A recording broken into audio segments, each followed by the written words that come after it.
For sticking around here with the MAAC champion team, and we'll, I know that probably hasn't sunk in yet, Coach, but we'll start out with the opening statement. First of all, I got to thank God for the opportunity to do what I love every day, to work with these guys, to spend time building a relationship with them. There's nothing better. First of all, Iona is a heck of a basketball team. You know, they fought tooth and nail. It wasn't the prettiest game, but you know, I thought our guys, like, it's a broken record at this point, but I thought our resolve and ability to respond to adversity won the day. And you know, so proud of them for that. You know, they've really made adversity part of their DNA, and they accept it, and then they just keep playing. And that's such a testament to them and the growth that they've made. Sam Fetterman, Mid-Major Madness, Dallas, and on Thursday, you hobbled off the floor, 10 minutes left, you didn't return to the game. And last 2 nights, you played, you were a warrior these last 2 nights. Awesome performance tonight. What does it say about the culture and resiliency of this team that you're able to just go right back in there on whatever percentage of an ankle you're on and just contribute at this level? It's just a testimony to, like Coach said, our culture. And my teammates, my athletic trainers, my coaches, they all believed in me. Not once a day, they just believed in me, and they made it easy for me to, go about my process every day, and just make me want to be on the court. It's easy to play for these guys. Why is it easy? I love them. They're my brothers. We went through so much together, and like Coach said, we faced a lot of adversity all year, and it's just a part of our DNA.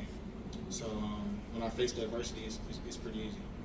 I have 2 questions, one for Dallas, one for Arlandus. Dallas, congratulations. Thank you. What an achievement, and I'm so happy for you guys and what you guys were able to do. You scored 4 points in the first 10 minutes of this game collectively as a team, and then you finished with 63.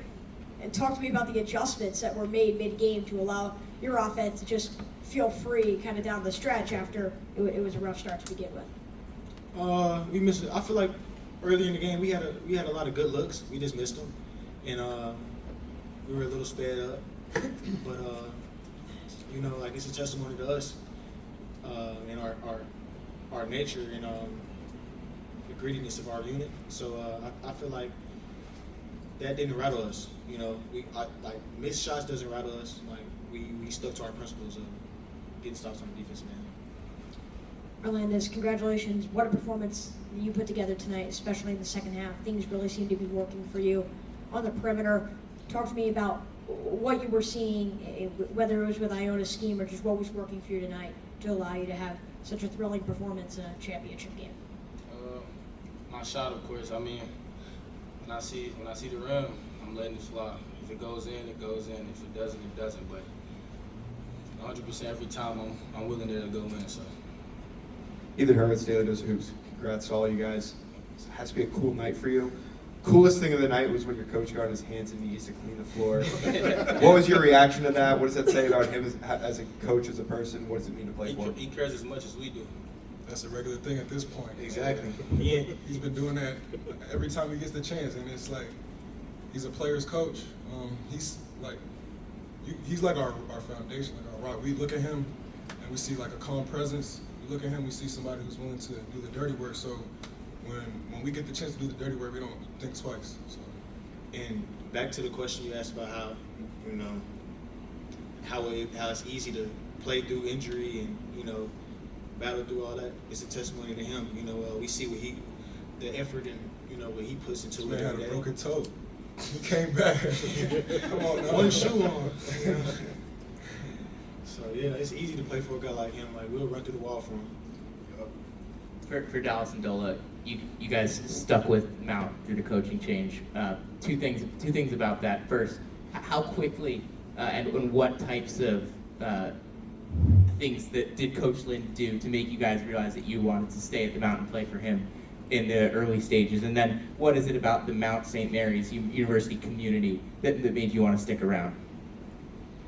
I said it last interview, like, he just, as soon as he got here, he just wanted to get to know us. Like, like on a personal level, not just as players. Like he watched all the film to see like what we had, like what talent we had. But as soon as he got the job, like he like took me out to get some breakfast. Like Where'd you go? I don't know, it's in Emmitsburg. What'd you eat? Pancakes, sausage, eggs, What do you got on your pancakes?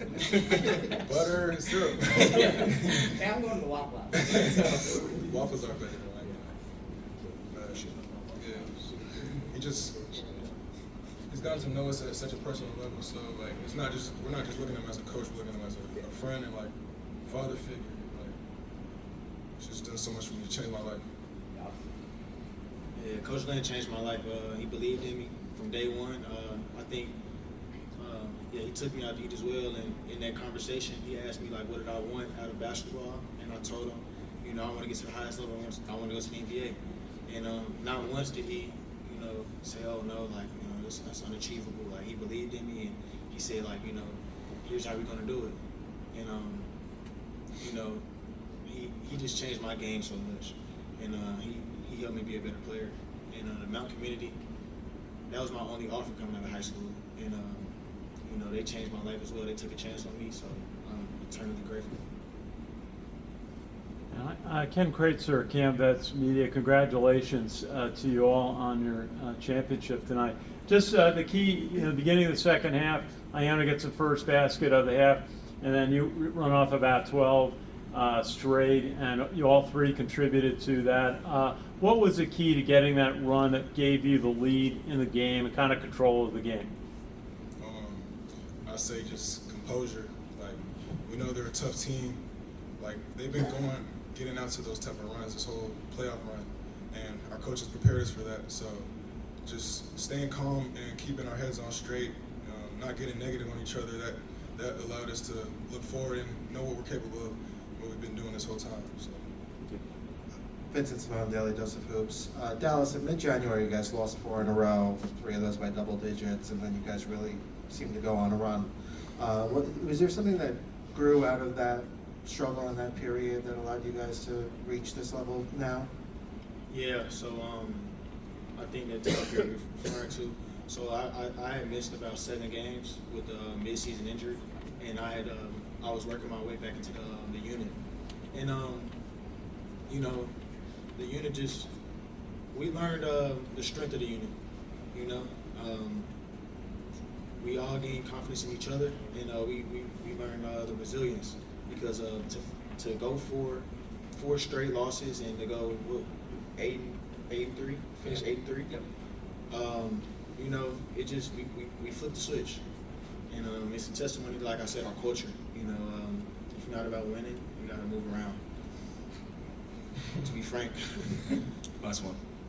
Dola, Chase Coburn, Chase's Sports News, congratulations again on this win. What a championship.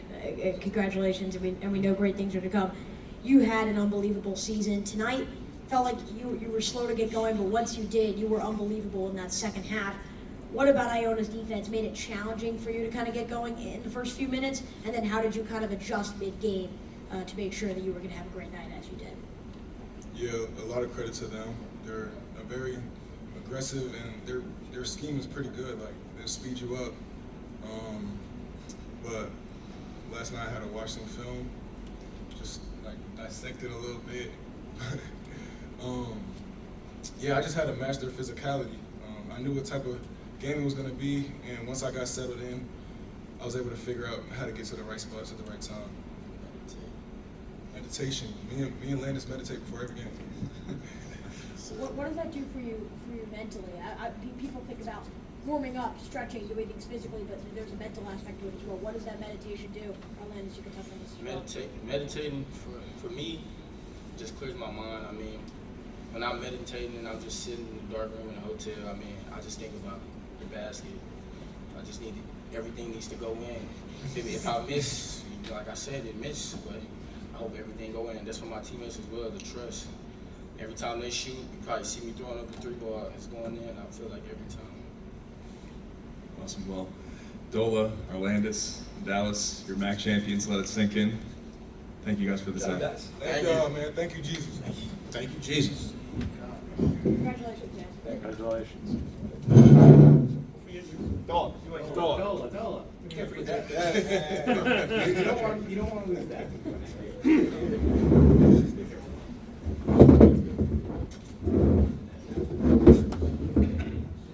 Sorry, I gotta get adjusted. I was wondering if you were going to get a placard for Silas. Coach, when you took this job, we went on a Zoom with me, Jaden, Adam, and you said you wanted Mount St. Mary's to be known for being frustrating to play against, really difficult to play against. It felt like from day one this season, you were exactly that. How does that happen? How did that cultivate? Like those guys said, it's all about the players and their willingness to do hard stuff. It's hard to be a good defensive team. And in order to get them to want to do things like that, you've got to have a relationship outside of the 2 hours a day that you're coaching on the court. And so, as soon as we got here, we spent all summer trying to build that bond so that when we asked them to do something difficult, they were willing to do it. And, we really tried to establish a lot of joy in our program, tried to have a ton of fun, and took joy in frustrating other people. And so, to see them grow to where they are now is unbelievable, both on and off the court. Coach, congratulations, Chase Coburn, Chase's Sports News. I believe that this is one of the most impressive MAAC tournament runs. Everything considered, 2 of your top 5 point per game scorers injured, 3 wins in 3 days, underdogs in all 3 games. Talk to me about your team's resiliency and just about how they love to prove the doubters wrong. You kind of touched on it last night, but now that you've kind of won, again, 3 games as underdogs, and you pull through. What does that say about your team? It says that they don't mind, they don't take any mind to what other people think. There's an unyielding belief in our group. They relish the opportunity to prove somebody else wrong. And, we were picked 11th in the league in the preseason. Nobody thought we were going to be any good. Me and Dola came up here in October, and left with a bad taste in our mouth. But we talked about coming back here, in March, and cutting down the nets and raising a trophy. And we knew that we had good players, better players than other people realized that we had. And if we could get them to, buy in and grow and come together, then they were capable of accomplishing really special stuff. So, their resolve is who they've become, and it's so much fun to see. Coach Mike McGarry from the Atlantic City Press. How did you feel about the start of the game? You guys weren't shooting the ball well, had trouble scoring, yet Iona really didn't capitalize. They could have probably been up a little bit more than they were at that point. So did you feel strangely good at that point, or what was kind of going through your mind? Yeah, I felt like at that, early in the game, it was my job to make sure our guys knew we weren't down by 30. Because it would have been easy to feel like you were down 30 points because we couldn't throw it in the ocean, right? But we stuck to our defensive principles for the most part. We battled with them on the glass, and those first 2 media timeouts, I was in salesman mode, making sure they understood that, hey, this is a 1 or 2 or 3 possession game. It's nothing crazy. If we can, eventually the dam's going to break. It's not like we were, just turning it over left and right or taking awful shots. Now there were a couple, but not too bad. And so eventually the dam was going to break. We got good players. They just had to settle in. It's a big moment. A lot of these guys had never, seen a moment like that. So it takes a little while to settle in sometimes. And once they did, obviously the dam broke. We were able to score pretty easily in the second half.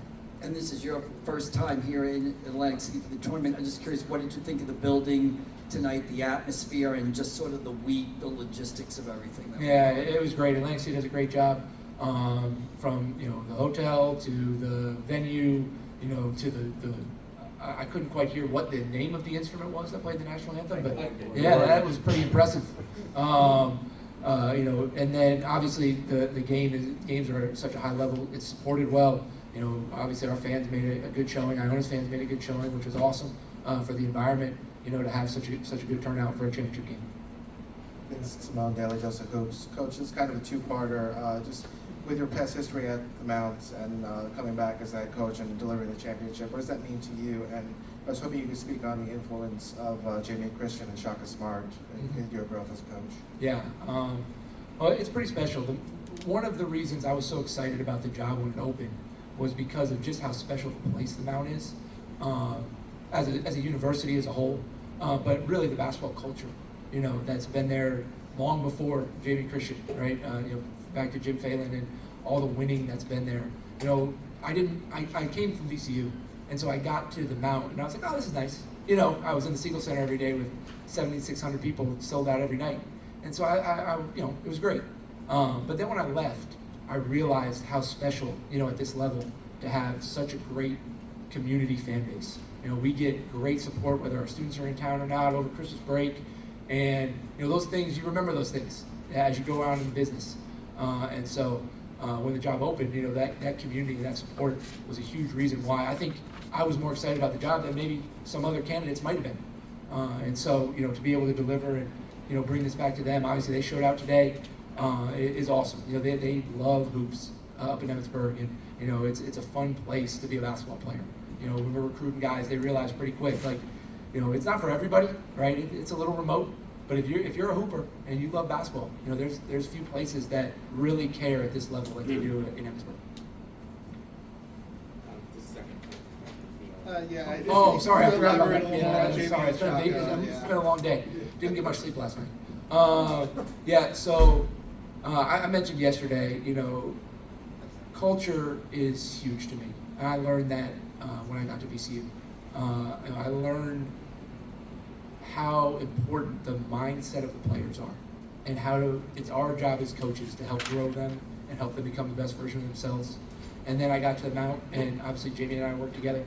And every job I've gotten in my life until I got this one was because of Shaka, and the people that I met there, the impact that they had made on me, and all those guys. We learned a lot of the X's and O's stuff, but we all hope to build culture like he does and try to steal as whatever nuggets we can, so that when we get our own programs, we can hopefully build a group that is like these guys are, tough, resilient, they care about each other, they don't care who gets the credit. They just want to try to find a way to win a game. And that's been really fun to see in such a short time, those guys buy into that. Coach, during the second half, I kept saying to myself, Mount St. Mary's is going to win the MAAC. Mount St. Mary's is going to win the MAAC, because I couldn't believe it.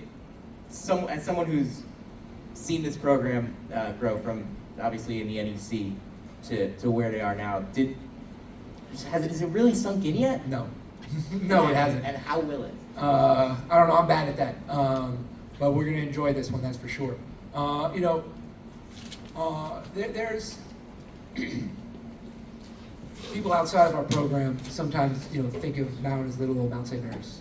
We were in the NEC, we haven't been in the league for very long, and once you're a part of the Mount community, you realize there's nothing small time about what we do.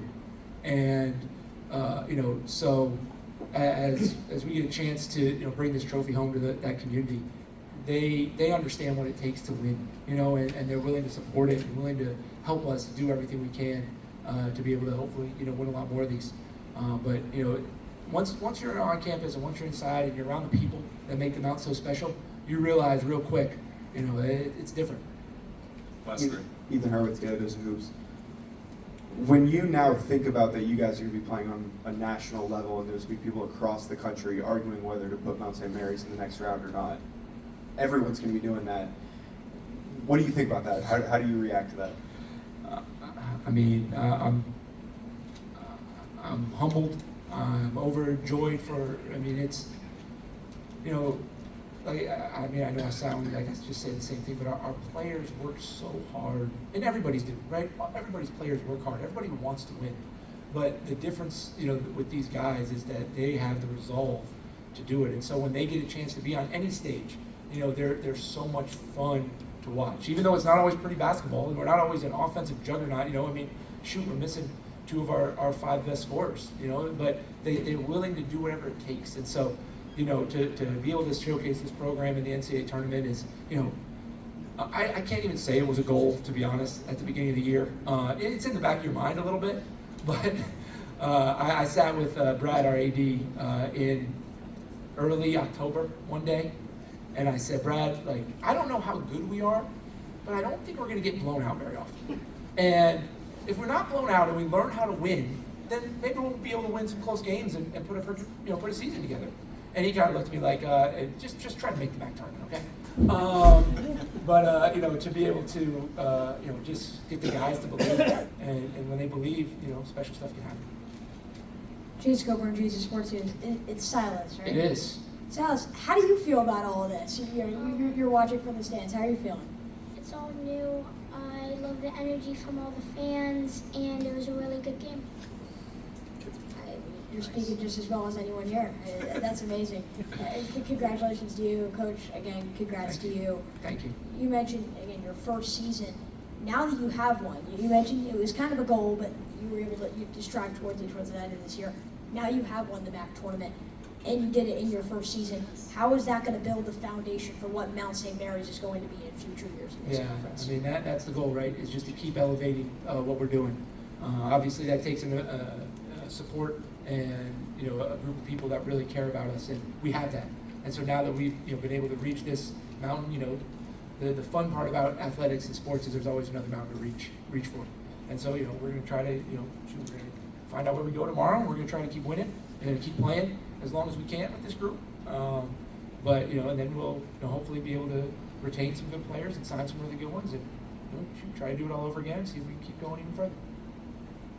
Hey, Coach, congratulations. Ken Kraetzer, Cadets Media. Good to see you.